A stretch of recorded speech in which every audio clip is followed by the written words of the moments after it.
Hey, what's up, AJ? How you doing, man? Doing pretty good. How about yourself? Good, good. How's the training going, man? How's the mats? Pretty good. Fighting hard, and I'm trying to just fight my way to the top. We're getting there. Yeah, you still have all those people calling you about kind of like your pro card. Isn't that something you're wanting to do? You're trying to turn pro or something like that? Yeah, trying to go pro. Trying to fight hard, take every step forward, and getting contacted by a lot of people. Trying to get up in the pros. Cool, cool. So what I wanted to ask you today, I want to go over the intention of kind of our conversation. I wanted to just get like a snapshot of what a typical day is in the life of AJ, the MMA fighter that's trying to go pro. But also what we're going to add to that, if you're ready, willing, and able to do this, just kind of some nutrition, hydration, and kind of maybe some recovery strategies. You know what I mean? So what's a typical day for you? A typical day for me involves a lot of training, a lot of time in the gym. I figure as much time as I can spend in the gym, the better shape I can be in, and the better I can be than my opponents. So it's really just getting in that time in the gym, and if that costs me some sleep, I'll go for it. If that costs me some time for, eating healthy, so be it. I'm still in the gym. I'm still trying to train hard. Yeah, I hear you for sure. I'm a ex-professional baseball player, so I feel you on the road trips and the stuff like that. So Definitely. I can kind of relate to that. Obviously not in the ring, but in the other arena. No, it's tough. It's tough. You wouldn't believe. Hey, I'll leave that to you, right? Okay, keep the baseball swings to me. But good. So can we go like maybe hourly to hourly? So you waking up at what time? Is it different every day? I mean, obviously you're getting your training in, so that's not a limiting factor. Right? If we had to pick a limiting factor between sleep, stress management, and nutrition, if you had to pick one of those or a few of those, which one? Because you said training's dialed in, so that's your bright spot right there. You're killing it. Okay.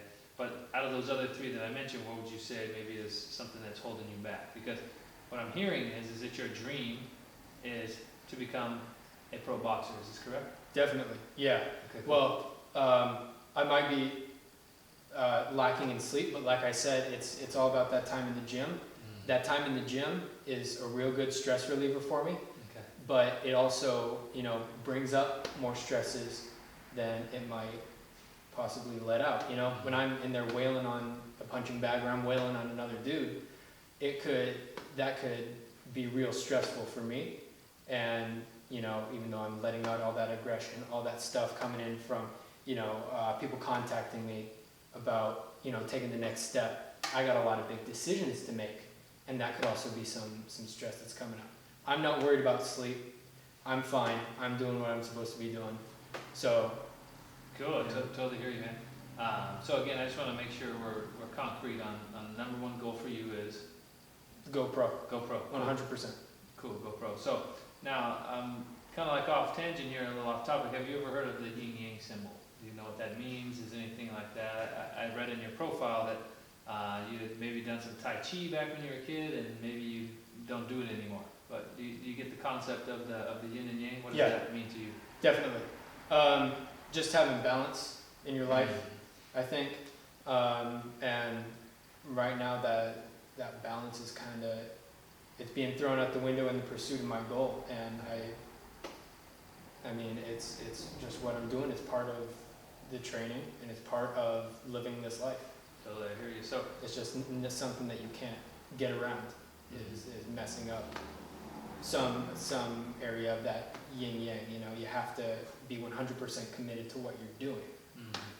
I hear you. So you got the blinders on, if I'm hearing you right. Because I remember when I was playing baseball with the Mets. You heard of the Mets? You a baseball fan? Okay, yeah, there you go. It was the same thing. It's nothing's gonna get in my way. It doesn't matter whether, my little brother's got a birthday. Well, I'm skipping it because guess what? I got my training. So are you kind of in that same mind? Can we kind of relate that way, or is it something a little different? Well, yeah. There's one goal to go pro. There's any distractions in my way, Gotcha. I mean, it's living the lifestyle of being a fighter. It's not something that you can quite get around. I'm training as hard as I can, and sometimes I need to let out a little bit Sometimes I need to let loose, Mm. but that's something that everyone else is doing. And so if I'm going harder, if I'm training harder than everyone else, and then I can let off a little steam, who's to say I shouldn't do that? I hear you. So when you're saying let off steam, I mean, maybe, correct me if I'm wrong, you're talking about work hard, play hard kind of thing? Oh, So you definitely. go party and stuff like that? Mhm. Definitely. Yeah, so on a given night, talking number of drinks, like how many, you having like 2 drinks, something like that, or like what's the No, typical night on the go-to, after you won the fight, everybody's pumped, you go back to the town, right, all the girls are around you, what's a typical night? I'm blacking out. Totally. That's it. However many it takes to get there. Gotcha. If I win a fight, that's just what I deserve. Mhm. That's what I get. Also, I read in your file you're a fan of Seinfeld. You ever remember that episode on doing the opposite or taking the opposite day? Yeah. Yeah, I remember when he orders the different sandwich and stuff like that.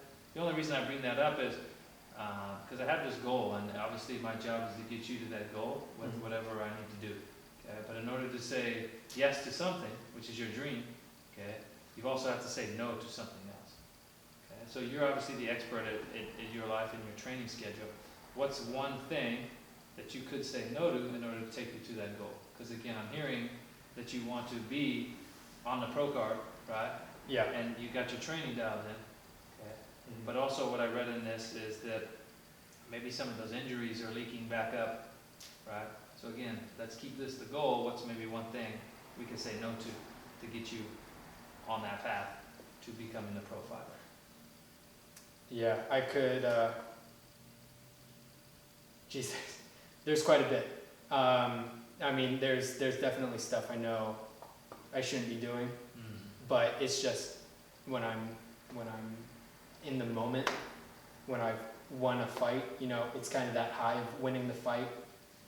Then you have to reward yourself afterwards. I mean, So when you say reward, you want to celebrate, right? exactly. Totally. So I know that blacking out after every fight, blacking out drunk, isn't going to be the best for my health. I know that I should say no to that. But, I mean, when all my buddies and all the girls come and congratulate me after, it's like, I mean, what would you do, man? What would you do? I hear you, man. So what I'm hearing, and bells are kind of ringing, because again, this professional kind of athlete connection, I feel like we have together, obviously in a total different sport, but what I wanted to tie you with and just kind of give you some information on is your environment, right? So we've got to be able to shape the path in order for AJ to get to the pros. Now, What are you talking about, like shaping the path? okay, so shape the path. So imagine this, you're sitting at your desk, right, and then there's a bowl of M&Ms, right? Well, if the M&Ms are in arm's reach, you probably can eat the M&Ms, right? Oh, definitely. Okay. Yeah. Now let's take a total opposite day approach. Again, you like the Seinfeld shows. Say that there was a chicken sandwich with Ezekiel bread on there. You can reach it. It's not M&Ms, but would you eat it if you were hungry, if it was there? Definitely. Okay, Yeah. cool. So let's just use that as an example of shaping your path, meaning you're creating an environment, again, that's tying you to your number one goal, okay, which is, again, being that pro fighter. So when I say shape the path, what I mean is you're taking your environment, okay, and making it AJ friendly for one, but then we're also making it dream affirmative, Mhm. right? So you have your dream, becoming a pro fighter, right? There's 2 things we got to make sure we have in balance. It goes back to that yin and yang, right? So it's never going to be a strict balance, right? You go up on your high, you're on your training scales, okay? And then you got to come down, you got to recover, right? So think hot and cold, right? Training versus resting. We've got to find some balance there. So Yeah. that's your one goal, your 2 choices, or your 2 forces, which are the yin and yang, the Mhm. sun. You got 3 choices, okay? You have optimal choice, you've got suboptimal choice, and then you have the indifferent choice. Now, at any time in our life, we can make these 3 choices.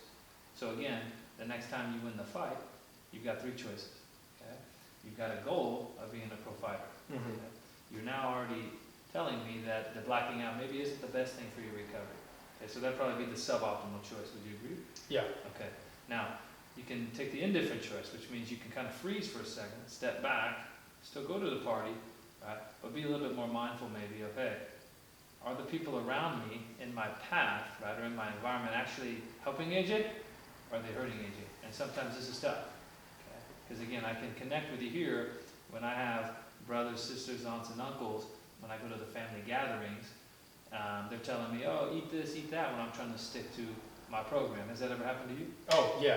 Yeah, every time I go out with my buddies, it's, you know, oh, dude, come on, you're training 24/7. Eat this, eat this, eat this. It doesn't matter. So, like, just tell me how I'm supposed to, like, not get myself involved in that if that's what I'm surrounded by 24/7. Totally. So how I handle that and how I did as an athlete, were simple scripts. Again, these are things you can try out because it is your social support network. Most of the time, these are your training partners. Most of the time, maybe these are your corner guys, right? But again, tying you back to that goal, right? AJ is the one that wants to be on the pro card. Okay, so again, we Yeah. go back to the 3 choices and we just cycle it through.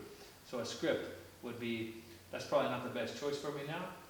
Can we search for something else or can we look for something, right? And again, if they keep I mean, that- come on, realistically. Yeah, I hear you. Realistically, if I'm out with my buddies, I'm not gonna stand there and say, oh, well, I'm sorry, this is not the best choice for AJ. How can I get around that without? I hear you, but what I also see is that you're the captain of the team, right? And the captain of the team is the one that chooses, right, where and when to do things, right? Based off of what we've been talking about. So what you can have is what we call a crucial conversation. Crucial conversation is maybe you hold a meeting, right? And again, you just restate your goal, right? You have an identity, you have values, and you have goals around being this profiler. Okay? But sometimes your values and your goals don't match up with other people. Okay? So now we have to bind, okay, this goal that you have with everybody else. Okay? And then if these people aren't on the plan, right, on AJ's plan, maybe, and this is the tough part that you got to think about, and again, it's going to be only up to you because you're the captain, is maybe finding other people, okay? Maybe selecting certain times where they can come and then they can't. Okay? So this is stuff at the pro level. Trust me, I've worked with a couple pro athletes before. You ever heard of Tito Ortiz? He's an MMA guy. Yeah, Okay. definitely. You ever heard of Frank Shamrock? Frank Shamrock, right? So these are big time MMA guys. Yeah. Now, just drawing off of their experience, okay, they had to cut family time even coming in and out. Because when you got kids running around, okay, you got the mom screaming and yelling at the trainer, okay, that's very distracting. Have you ever been distracted in a fight? No, I'm always focused in a fight. You focused? And so what I need to do is like choose between my goal and just having a single awkward conversation with someone. That's it. So Is that pretty much what you're telling me? exactly. So And that's an easy choice for me. what's the If I had to choose between becoming a pro MMA fighter, best of the best, and having an awkward conversation with some of my buddies, obviously I'm going to choose to become a pro MMA fighter. Okay. So I guess now that's putting it in a little perspective for me. Okay, so let's do a little role play right here. I feel like practice makes perfect, right? You didn't get that world-class jab and cross, right, without practice. So Exactly. we're at the Lucky Boys burrito down the street, right? And now on your menu, right, maybe we come up with a plan together. Maybe your dinners are consisting of a lean protein, a vegetable. You just trained, so we're going to make sure we get those smart carbs in, okay, and the healthy fats. Yes, I know you're trying to cut weight, okay? So what we can kind of play with, and again, you're just going to have to let me know how you feel based off of your training, because you're locked in, is we'll play with that cup to hand of carbs and the thumbs of fat to keep those calories low enough, okay, where you're still making weight, okay, but we're going to do it now in a healthy, sustainable way, where I know, and I've seen with Tito and I've seen with Frank Shamrock, is that their training actually escalates and gets better, opposed to as you get closer to that weigh-in, you get fatigued. Does that ever happen to you? As you get closer to that cut, you just get fatigued and your training kind of feels, kind of like a 2 out of 3 on the scale? Oh, yeah. Okay, so you feel that? Yeah, definitely. Like when a weigh-in's coming up, that's when I start thinking, oh shit, I've been drinking all this time. I've been making some real bad decisions. So like I start just cutting out everything completely, and I feel like I can't train as hard. So I feel like I'm not 100% some of the times when I'm going in to the weigh-ins. I got you. So let's have a little awkward conversation here. you had mentioned you start cutting everything off. What does that mean? Do you just stop eating? Because as your coach, I just need to get, again, I need to get a picture in my mind of kind of what a typical day looks like. You know what I mean? Yeah. So say it's coming up 2 weeks out. Okay, what's a typical day of eating? You've already kind of had that oh shit feeling. We can be honest here, right? Oh, Mhm. I gotta get it going, man. 2 weeks, and we got that cut in. If you don't make weight, guess what? You may fight. Yeah. So what's a typical day? A typical day is waking up real early, usually going on a run, then probably hitting the gym, and just staying in the gym trying to kill it for as long as I possibly can, and just try and go like low carbs, and just hit those protein and veggies, and because to me that makes sense. I'm not taking in carbs. I'm not getting in all of those like unhealthy things into my body, so I should be able to train harder. I should be able to go the next step, and I feel like at that point my energy just starts to get drained. So what I'm hearing is when you reduce the carb amount, and then you're not having any fats, right? You feel the energy going down. Now with healthy fats, what kind of healthy fats do you include? Well, I do, like, I love peanuts. I usually do peanuts with most of my meals, like peanut butter and stuff like that.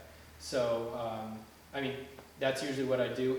That stuff, I start thinking less about that stuff as the weigh-in starts to come up. But, that's usually just Okay.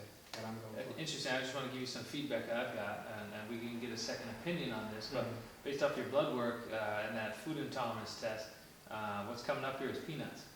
Okay, and what can happen sometimes with peanuts is when you're intolerant to certain foods, okay, that can drain your energy. Okay, because your body is not going into kind of a fight or flight response with a certain food. And now, if you're having it on a continuous basis, what this can build up is definitely some symptoms that kind of maybe come out of nowhere. It's kind of what you're showing me here. Yeah. But yeah, so if you're ready, willing, and able, man, we can chat about some meals. I got some 5-minute meal guides in the truck. I can bring. It's just quick recipes. We can hit the store. I can take you through a little grocery shop tour.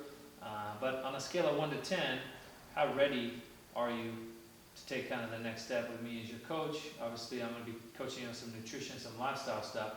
There's going to be some changes. Remember, in order to say yes to something, we got to say some no to stuff. So on a scale of 1 to 10, 10 being totally ready, 1 being shut up, dude, see you later, where would you be at on how ready are you to make it to your number 1 goal, man, getting that profile?